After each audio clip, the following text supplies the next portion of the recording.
నలుడి పర్యవేక్షణలో సేతు నిర్మాణం జరుగుతోంది.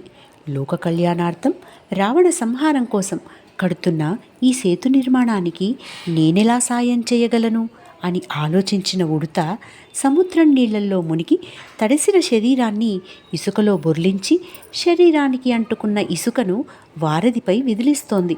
విసుగు విరామం లేకుండా ఉడత చేస్తున్న ఈ పనిని చూసిన రామయ్య దాన్ని ప్రేమగా చేతుల్లోకి తీసుకున్నాడు. ఉడత సంతోషంగా రామయ్య చేతుల్లో ఒదిగిపోయింది. ఆప్యాయంగా తన 3 వేళ్లతో దాని వీపు మీద నిమిరాడు. ఉడత ఆనందంతో పులకరించిపోయింది. దాన్ని నెమ్మదిగా కిందికి వదిలాడు శ్రీరామచంద్రమూర్తి. ఉడత చెంగు చెంగున సముద్రం వైపు పరిగెత్తింది.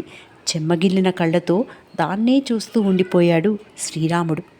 కాబట్టి సాయం పెద్దదా చిన్నదా కాదండి, సాయం చేసే గుణం ఉండాలి.